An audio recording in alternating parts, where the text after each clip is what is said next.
mim e guardares os meus mandamentos e os cumprides, então, ainda que os vossos rejeitados estejam pelas extremidades do céu, de lá os ajuntarei e os trarei para o lugar que tenho escolhido, para ali fazer habitar o meu nome. Estes ainda são teus servos e o teu povo que resgataste com o teu grande poder e com a tua mão poderosa. Ah, Senhor, estejam, pois, atentos os teus ouvidos à oração do teu servo e à dos teus servos que se agradam de temer o teu nome. Concede que seja bem sucedido hoje o teu servo e dá-lhe mercê perante este homem. Nesse tempo eu era copeiro do rei. Até aqui a palavra de Deus, a leitura de Neemias capítulo 1. Primeiramente é-nos apresentado na introdução do livro um breve contexto histórico dos acontecimentos narrados ao longo deste livro. Nós não temos muita informação no livro, mas aquilo que temos é suficiente. Por exemplo, fala-nos que este livro é como uma biografia pessoal, escrita por Neemias. O nome Neemias significa o Senhor consola. Oh, como tinha necessidade o povo de Israel de ser consolado por Deus. Já vamos ver detalhes da sua condição em que se encontravam. Em miséria, em desprezo. Neemias escreve então as suas memórias na primeira pessoa. Ele escreveu este livro pouco tempo depois dos acontecimentos narrados, cerca do ano 430 a.C., durante o reinado do Medo-Persa soberano Artaxerxes I. Situa-nos também este livro na data em que ocorreram os acontecimentos. Diz-nos o mês de Quisleu, no ano 20º. Para nós, para o nosso calendário, isso não faz nenhum sentido. Nós não temos nenhum mês Quisleu, apenas temos janeiro até dezembro. Mas se vamos equiparar para o calendário hebraico o mês de Quileus, transportando para o nosso, os acontecimentos aqui narrados aconteceram no inverno, entre novembro ou dezembro. Bem, justamente esta época. E aconteceu no ano 446 a.C. É interessante para entendermos os próximos acontecimentos, principalmente o próximo capítulo e aquilo que iremos aprender no próximo domingo, que tudo aquilo que está narrado aqui no capítulo 1 aconteceu 4 meses antes de Neemias dirigir-se ao rei com um pedido. Um pedido de apoio, de autorização para ele se envolver e guiar a restauração da nação, a restauração dos muros de Jerusalém. 4 meses antes. O local onde acontecem os acontecimentos diz que foi na cidadela de Suzã. Se nós tivéssemos a oportunidade de ir agora ao livro de Esther, e não vamos somente para remir o tempo, nós vemos que essa é a mesma cidade onde ocorre todo o cenário do livro de Esther, em que Deus usou esta mulher, esta imperatriz hebraica, judaica, para salvar o povo de ser dizimado, aniquilado. E nesta mesma cidade, Deus chama Neemias para preservar o seu povo. Já no passado tinha feito para salvar o seu povo e agora outra vez chama um homem para preservar o seu povo. O povo encontrava-se no exílio desde a invasão babilônica. Neste momento já não reina nem estão debaixo da opressão babilônica. Agora estão debaixo de outro império que surgiu. O império mais poderoso naquele tempo em que Neemias relata os acontecimentos. O Império Medo-Persa, muitas vezes retratado nos filmes como o Império Persa. Porquê somente o Império Persa? Porque era o Império maior e mais forte, por isso era aquele que era destacado.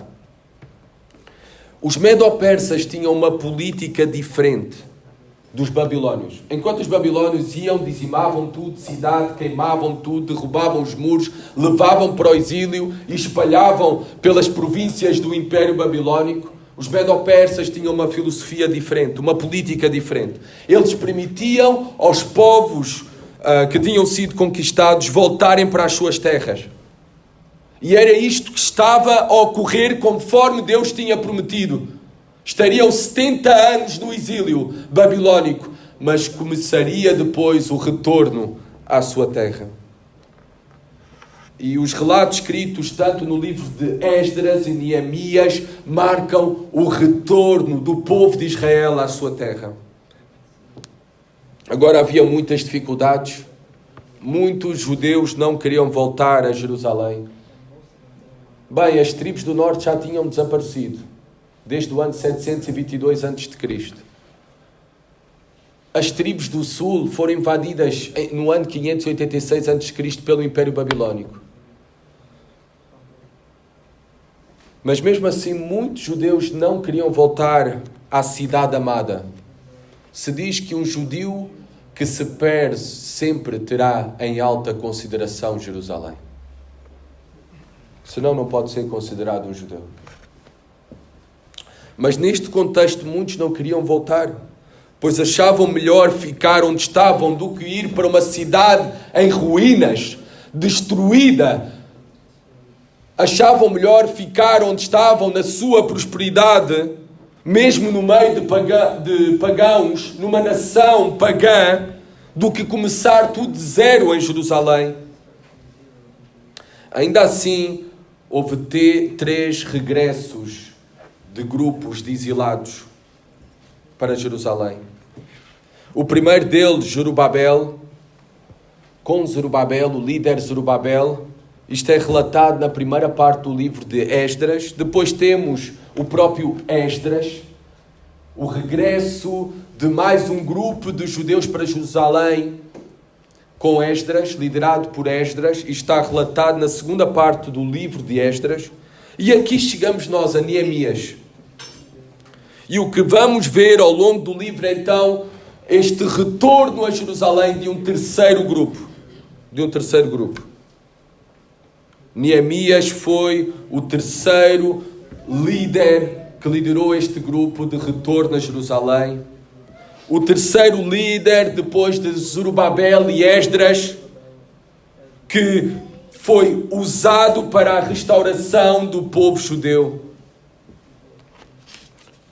Depois de já terem experimentado a reconstrução do templo, que tinha sido destruído pelos babilónios, mas reconstruído sob a liderança de Zorobabel. Depois de terem experimentado também uma reforma espiritual profunda, passado 80 anos através de Esdras, através do seu ministério, do ensino da palavra de Deus. Só a palavra de Deus pode trazer uma reforma, uma transformação profunda aos corações dos homens. Mas, infelizmente, chegamos aqui a Neemias, não passado muito tempo, apenas 13 anos depois da reforma espiritual sob a liderança de Esdras. E não passou muito tempo que o progresso espiritual virou retrocesso espiritual. Por isso, 13 anos depois, Deus vai usar pacientemente e misericordiamente mais um homem para restaurar a nação de Israel. Os judeus, os hebreus. Ainda nós vemos aqui no versículo 2 que Neemias, mesmo estando numa posição privilegiada, como ele diz ao final do capítulo 1, copeiro do rei, e já vamos ver mais detalhes sobre essa função, esta responsabilidade que tinha Neemias, que era privilegiada, apesar de ter prosperado, em terra estrangeira, nós vemos aqui que Neemias preocupava-se continuamente e constantemente com o seu Deus, a causa do seu Deus e com o povo de Deus. Versículo 2. Veio Anani, um de meus irmãos, e eu acredito que esse é mesmo um dos irmãos de Neemias de sangue, tá bom? Com alguns de Judá. Então lhes perguntei pelos judeus que escaparam e que não foram levados para o exílio e acerca de Jerusalém. Reparem como Neemias continuava a ter uma preocupação pela causa de Deus, pela cidade onde Deus disse que iria manifestar a sua glória, onde Deus disse que iria habitar, por isso o templo que seria testemunho para as demais nações. Ele pergunta pela cidade e ele pergunta pelo povo de Deus. Neemias não se corrompeu com o conforto. Neemias não se corrompeu com a posição social em que ocupava. Neemias não se corrompeu com a segurança. Mesmo com o passar dos anos em exílio no meio de um povo pagão, ele nunca esqueceu do seu Deus, da causa do seu Deus e do povo de Deus. É interessante que, ao contrário, por exemplo, de Daniel e dos seus amigos que tiveram os seus nomes alterados, Neemias é um nome hebraico. E isto pode muito bem evidenciar o seu enorme zelo pela causa de Deus e pelo povo de Deus. Reparem o relatório que ele recebe no versículo 3. Da condição dos judeus em Jerusalém. Dizem que Jerusalém, ele recebeu este relatório, estava em grande miséria e desprezo. Estas duas palavras juntas não traduzem nada bonito e agradável. Grande miséria era que estavam um desastre, podemos usar esta palavra, a todos os níveis. Desprezo, ou seja, aquela que devia ser a cidade gloriosa para manifestar o nome de Deus entre as nações, agora uma cidade que era conhecida pela sua desonra, pelo seu opróbrio, pela sua humilhação. Os muros de Jerusalém estavam derribados. Era uma cidade sem portas. Quando os babilônios invadiram, queimaram tudo. Destruíram a cidade por completo. Uma cidade sem muro era uma cidade, naquele tempo, à mercê dos seus inimigos.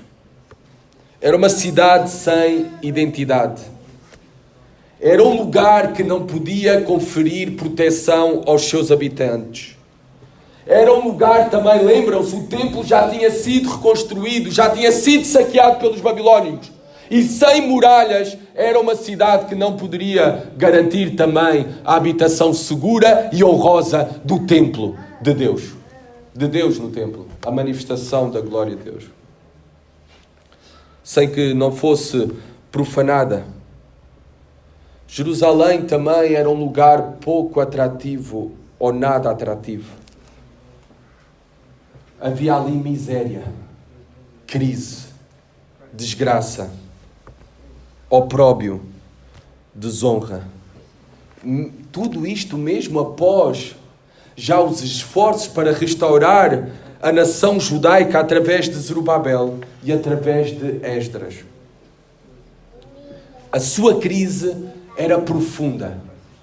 A crise que estavam a enfrentar, a razão pelo qual o povo de Deus sofreu essa destruição, esta invasão babilônica e este exílio entre uma nação pagã e sob uma nação pagã, era fruto das consequências do seu pecado.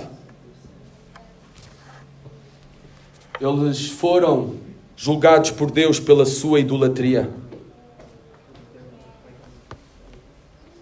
O pecado, aprendemos aqui através do exemplo do povo de Israel e daquilo que sucedeu ao povo de Israel, O pecado sempre nos conduzirá à ruína, à destruição, à desonra, à humilhação.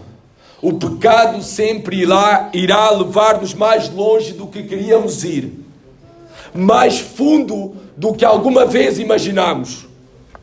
E o pecado sempre irá levar-nos a perder mais do que guardamos.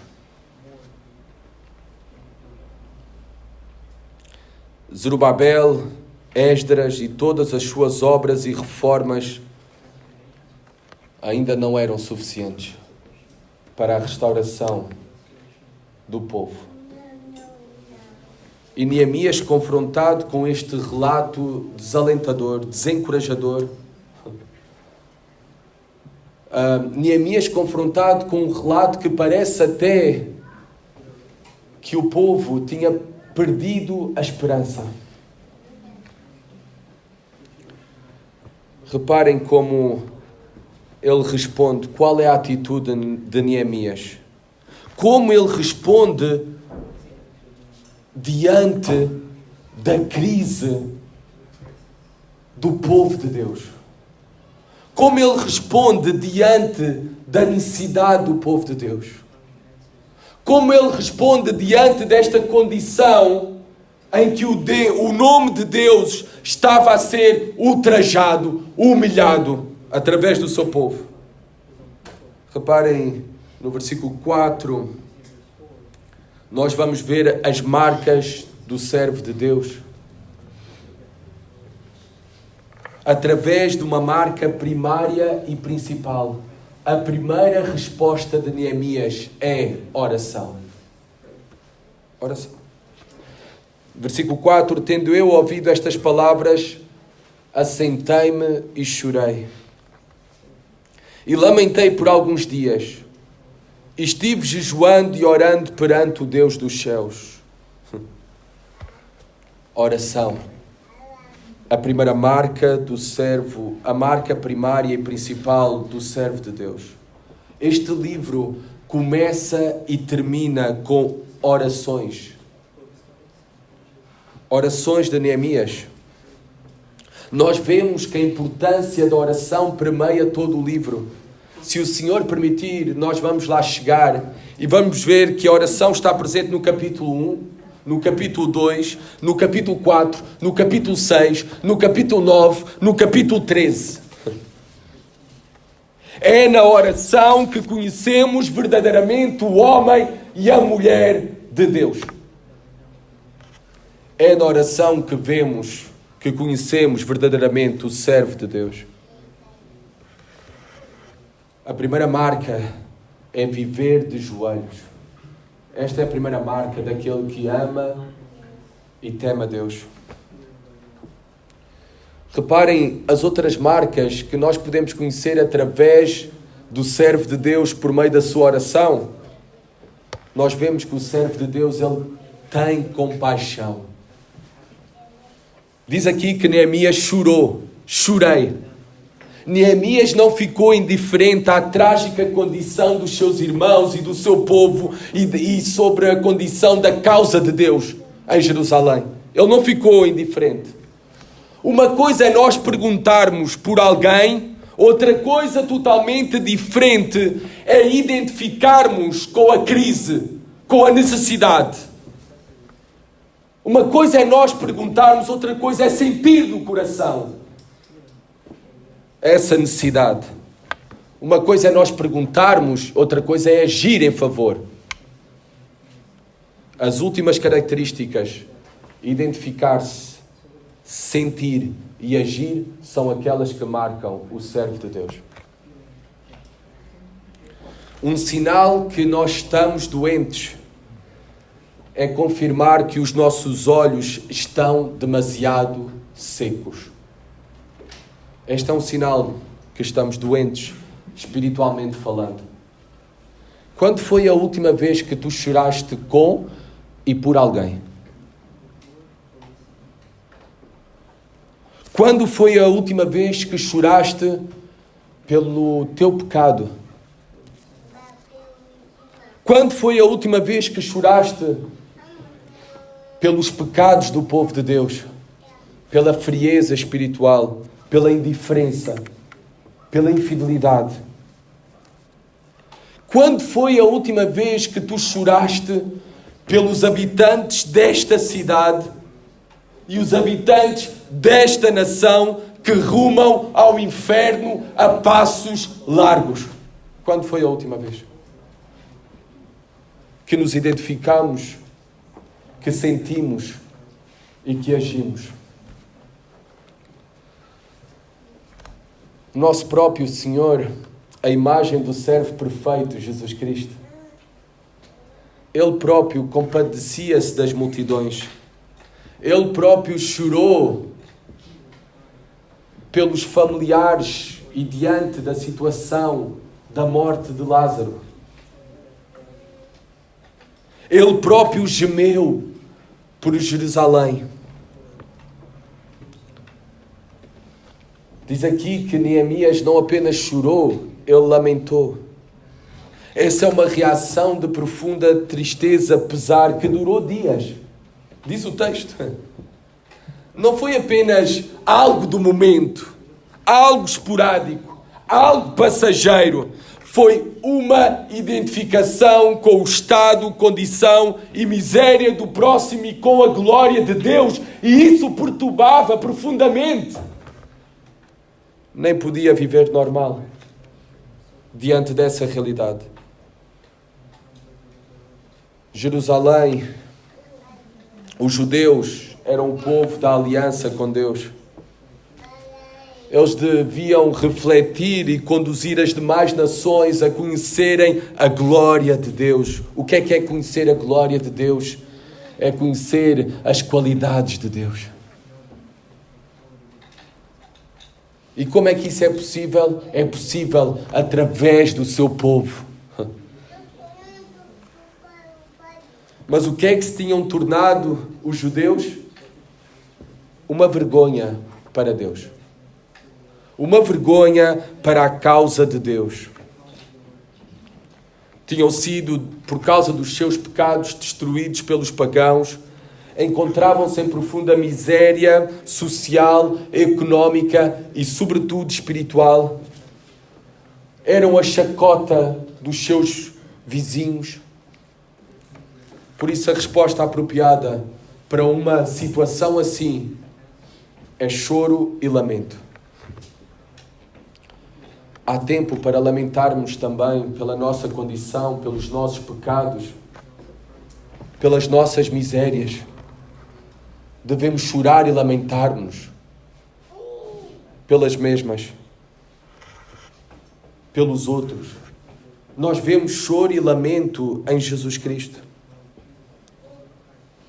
E são esses tipos de servos que Deus usa, pois são aqueles que são conforme o coração de Cristo, que também chorou e lamentou-se diante do pecado e diante das misérias e necessidades dos homens.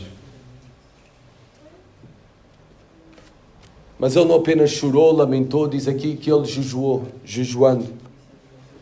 Reparem que Neemias não se ficou apenas pelas emoções, afeições, sentimentos. Tudo isto de nada serve se é desprovido de ação, de agir. E nós vemos aqui que ele começa a agir buscando a Deus e buscando através do jejum e da oração. O que é isso de jejuar? Coisa estranha para nós batistas. Batistas são conhecidos por amar a comida. Todos os seus encontros têm que ter comida, senão não é um encontro batista. Mas falando agora mais seriamente, o que é isso de jejuar? É privar-nos durante um período de tempo do prazer da comida por um propósito maior. Ao focar-nos mais e dedicar-nos mais tempo a buscar a Deus em oração. Como é que isso é feito? De uma maneira prática. Bem, todo o tempo que gastarias a cozinhar, todo o tempo que gastarias a comer, todo o tempo que gastarias a limpar, a lavar depois da refeição, todo esse tempo consagra a Deus em oração. Isso é jejuar. Desde agosto, que nós como igreja planeamos para todo o nosso ano letivo pelo menos 5 encontros intencionais de oração e jejum. Ontem foi o primeiro. Amados irmãos, nós não queremos encher o calendário.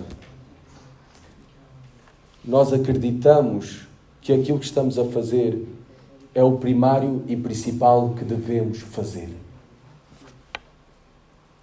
Especialmente, ainda mais em tempos de crise. Nós vivemos em tempos de crise. Não estou a falar da pandemia. Na verdade, eu nem penso muito sobre ela. Já antes estávamos em tempos de crise. De uma crise espiritual sem precedentes. Uma crise de igrejas bíblicas e saudáveis. Uma crise de lideranças bíblicas. Uma crise de famílias fortes. Uma crise de homens de verdade. Uma crise de mulheres virtuosas. Uma crise de verdadeiros adoradores. Uma crise de apostasia. Uma crise de esfriamento de muitos. Uma crise por causa dos nossos pecados. Uma crise por causa das cadeiras vazias. Uma crise por causa dos nossos amigos, vizinhos e familiares que estão perdidos. Por isso, jejuamos. Por isso, oramos. Choremos, lamentemos, jejuemos e oremos. Essa é a marca do servo de Deus. Essa é a marca que vemos em Jesus Cristo. E essa é a marca que vemos em Neemias. O servo de Deus vive de joelhos e orando perante o Deus dos céus. Porque é que ele coloca-se primariamente e principalmente de joelhos?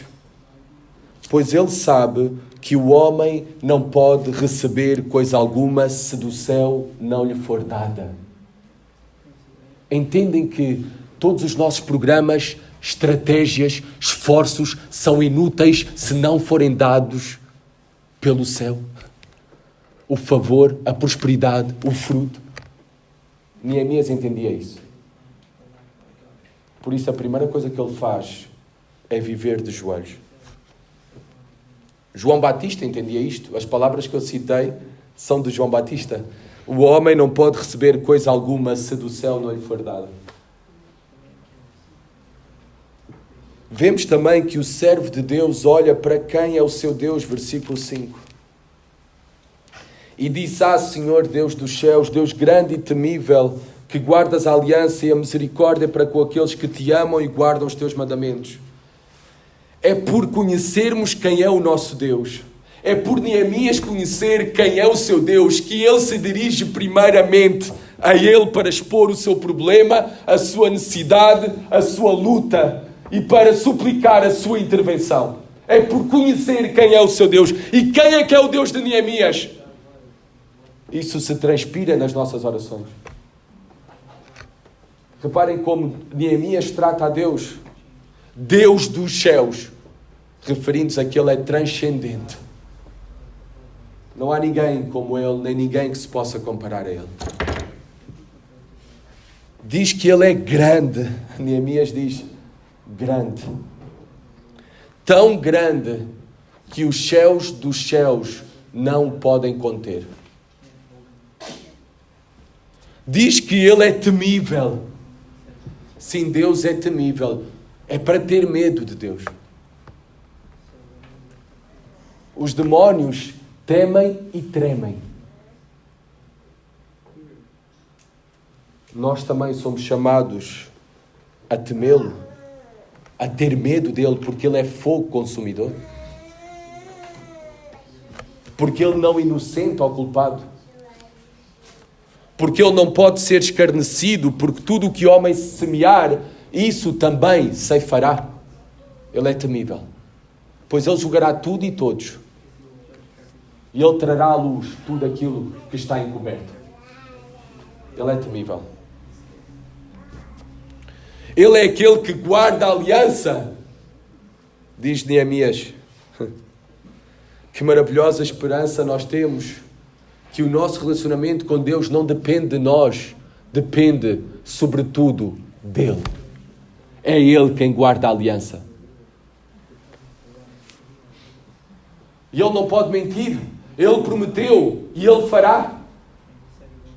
Por isso, Paulo, em 2 Timóteo 2,13, depois vocês podem confirmar se aquilo que eu estou a dizer está de facto na palavra de Deus. Por isso é que eu dou a referência. Paulo diz, se nós permanecermos infiéis, como a nação de Israel permaneceu infiel. Mas como é que Paulo termina em 2 Timóteo 2,13? Se nós permanecermos infiel, Ele permanece fiel. Por isso é que nunca abandonou o seu povo. Por isso é que sempre atuou para a salvação e preservação do seu povo. O mesmo faz connosco. Se Ele não guardasse a aliança, se Ele não guardasse a misericórdia, como diz o texto, Neemias, tu que guardas a misericórdia. É Ele quem guarda a aliança e a misericórdia. As misericórdias do Senhor sobre as nossas vidas, sobre o seu povo, se renovam a cada manhã. Ele não nos trata de acordo com os nossos pecados. Senão todos nós já estaríamos fulminados. Bem, eu não resisto de ir até ao Salmo 103, que reforça isto mesmo. A misericórdia do Senhor sobre nós. O nosso Deus é misericordioso.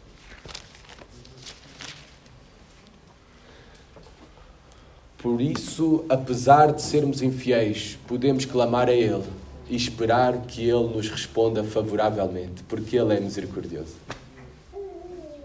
Salmo 103, versículo 8 a 11.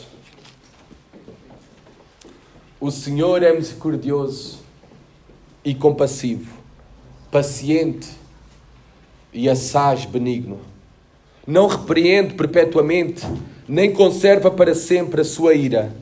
Não nos trata segundo os nossos pecados, nem nos retribui consoante as nossas iniquidades. Graças a Deus por isso.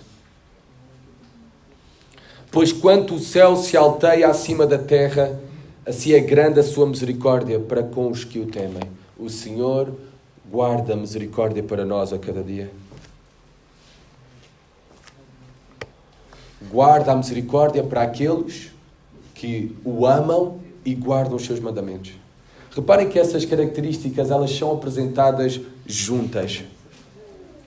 Estas características de amar a Deus e obedecer a Deus, obedecer aos seus mandamentos, são características que distinguem aqueles que são do povo de Deus daqueles que não são do povo de Deus. Essas características de amar a Deus e guardar os seus mandamentos também são a manifestação da graça de Deus nas nossas vidas. A salvação é uma obra da graça de Deus em nós. A capacidade de nós amarmos a Deus e obedecermos aos seus mandamentos não é uma capacidade humana, é uma capacidade dada pelo próprio Deus. Eu vou ler para vocês Ezequiel 36, 26 e 27. O que é que Deus diz sobre a conversão, a salvação do homem? Dar-vos-ei coração novo e porei dentro de vós espírito novo. Deus fará isso.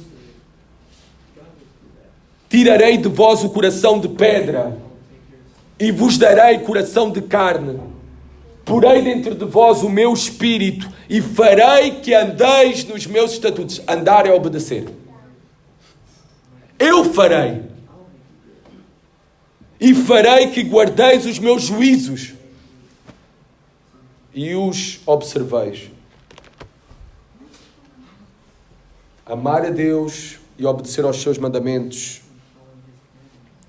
são características que marcam uma distinção daqueles que têm o Espírito de Deus neles e aqueles que não têm. daqueles que nasceram de novo, daqueles que são novas criaturas, daqueles que fazem parte do povo de Deus, da família de Cristo, são aqueles que o amam e guardam os seus mandamentos. E por isso estão seguros nas suas promessas. Esta manhã, para aqueles que estão aqui, para aqueles que acompanham pela internet, reflete seriamente se o Deus de Neemias é o teu Deus. Reflete seriamente se o Deus de Neemias é o teu Deus. Nós vemos, versículos 6 e 7, que o servo de Deus confessa o seu pecado. Versículos 6 e 7 em Neemias, reparem como ele faz uma confissão, a parte final do versículo 6. Confissão pelos pecados dos filhos de Israel, os quais temos cometido contra ti, pois eu e a casa de meu pai temos pecado. Temos procedido de todo corruptamente contra ti, não temos guardado os teus mandamentos, nem estatutos, nem juízos, que ordenaste a Moisés, teus servos. O que eu acho interessante da atitude de Neemias aqui, na sua confissão, é que ele considerava-se parte do problema. E nós, pela nossa natureza caída, somos espertos sempre em apontar os dedos aos outros, em culpar os outros. E isto é parte da nossa natureza caída, afetada pelo pecado. Nós vemos isso desde o Jardim do Éden. Adão culpou a mulher culpou a serpente. Hoje nós continuamos a fazer a mesma coisa. Sempre é culpa dos outros. Nunca nos colocamos como parte do problema.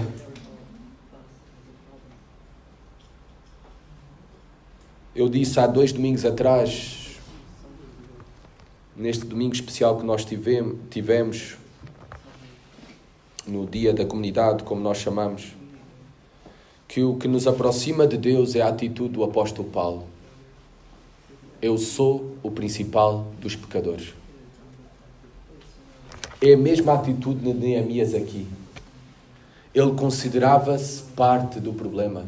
Pecador também, miserável também, falho também, imperfeito também. Por isso ele não faz confissão pelos pecados do povo de Deus. Ele faz confissão pelos pecados do povo de Deus e os seus pecados. Aqueles que se consideram indignos e pecadores são estes que são aceitos por Deus. E não aqueles que, como os fariseus, nas suas orações, olham para os publicanos, para os outros e dizem: graças a Deus, porque não sou como estes outros homens. O servo de Deus também, ele é ousado na sua oração. Versículo 8 a 10. Nós vemos ousadia em pedir. Nós vemos ousadia de Neemias diante de Deus. Lembra-te da palavra que ordenaste a Moisés, teu servo. Lembra-te das promessas da aliança que tu fizeste a Moisés, ao teu povo. Lembra-te e cumpre. Era isso que Neemias orava a Deus. Ousado na sua oração. Porquê? Porquê tanta confiança e ousadia diante de Deus, do trono de Deus? Porque ele confiava no caráter, na palavra e nas promessas de Deus. Ele confiava que Deus não pode mentir, Deus não pode falhar. Reparem o versículo 9 também, ao final. E os trarei para o lugar que tenho escolhido para ali fazer habitar o meu nome. Está a falar de Jerusalém. E Neemias menciona isto na sua oração. O que movia Neemias era o zelo, e o que irá mover ao longo do livro, como nós iremos ver na graça do Senhor, é o zelo de Neemias pela glória de Deus, por fazer conhecido o nome de Deus. Ele preocupava-se profundamente e diligentemente com Jerusalém e com o povo de Deus, porque foi ali que Deus decidiu manifestar a sua glória de forma especial e ser um testemunho do seu nome para as demais nações. Bem, agora o templo de Deus somos nós. São todos aqueles que amam e obedecem aos mandamentos de Deus. O Espírito de Deus habita em nós. Na igreja, este é o povo de Deus, a família de Deus. Preocupar-se com a igreja e agir em favor dela é preocupar-se e agir em favor da glória de Deus. Não existe, eu não consigo encontrar maior motivação para sair da cama num domingo frio e vir congregar-me junto aos meus irmãos e contribuir para a prosperidade desta família de Deus, que não seja o amor, a paixão por fazer Deus conhecido. Por fazer Cristo conhecido.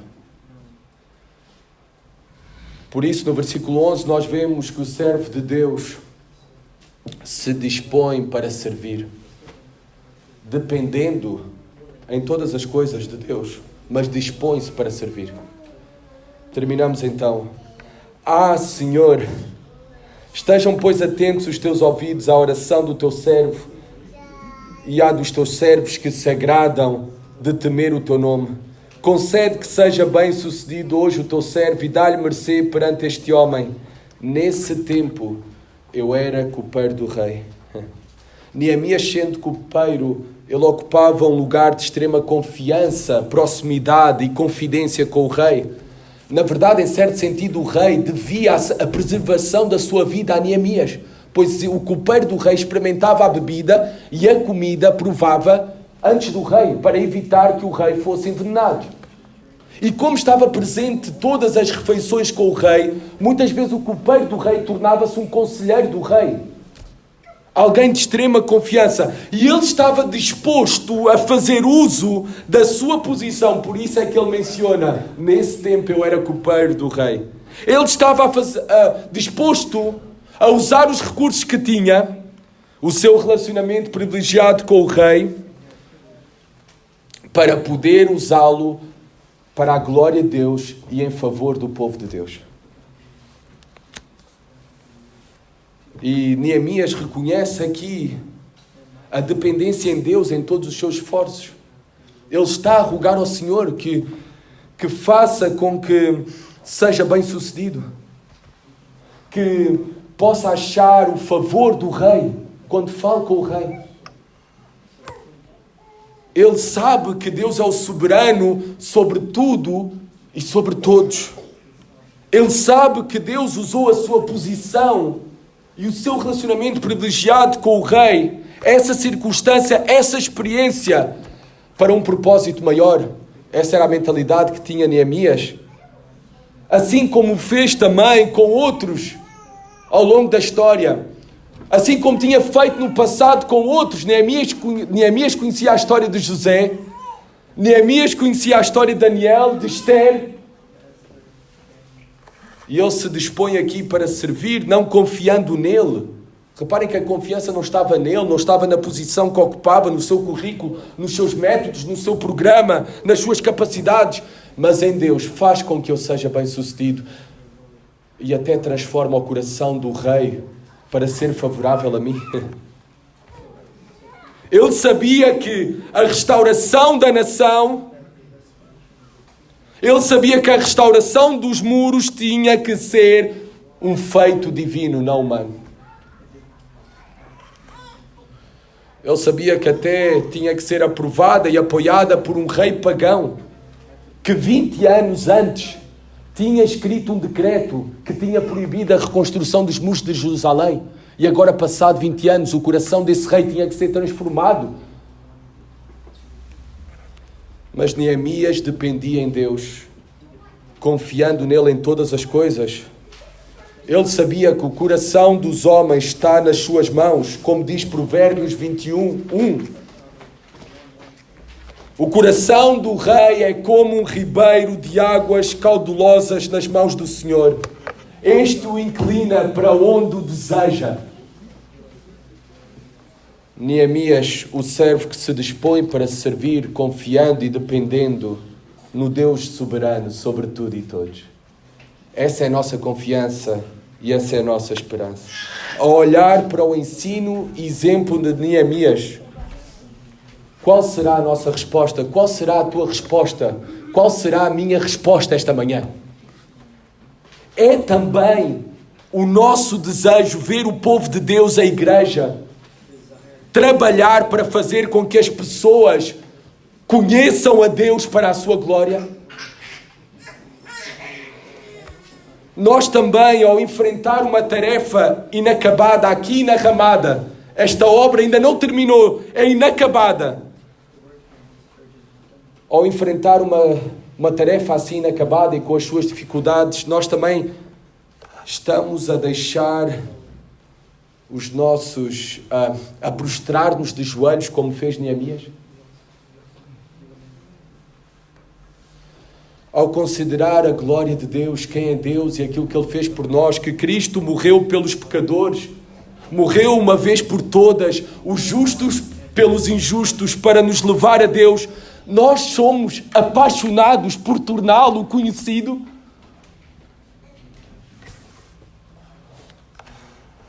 Esta obra que nos foi convocada, comissionada, de fazer conhecido o seu nome, através de nós, a sua igreja.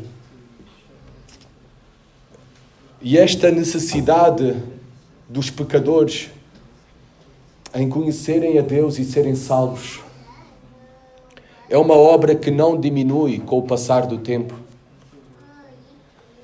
E isso confronta a nossa apatia preguiçosa, porque essa obra nunca irá diminuir. Mas que ao refletir sobre isso, possa mover os nossos corações a servi-lo com zelo prático, na dependência dele em todas as coisas, assim como o coração de Neemias foi movido para servir a Deus e o povo de Deus. Que os nossos corações sejam semelhantes. Oremos. Senhor, dar-nos tal coração, Pai, tal espírito. Ó Senhor, perdoa-nos a nossa apatia preguiçosa, muitas vezes, a nossa indiferença, Pai, a nossa frieza, Senhor, a frieza e infidelidade do Teu povo, Senhor. Cria-nos um desejo maior pela Tua glória e fazer conhecido Cristo, Senhor, através de nós, Pai. Que possamos servir-te a Ti, servindo o Teu povo, a Tua família, a Tua igreja, Senhor. Pois essa é a marca daqueles que Te amam, daqueles que Te temem, daqueles que obedecem os Teus mandamentos e daqueles que amam também o próximo. Dá-nos esse coração, um coração como o de Neemias, Pai. Pedimos isso e Te agradecemos, em nome do Senhor Jesus. Amém.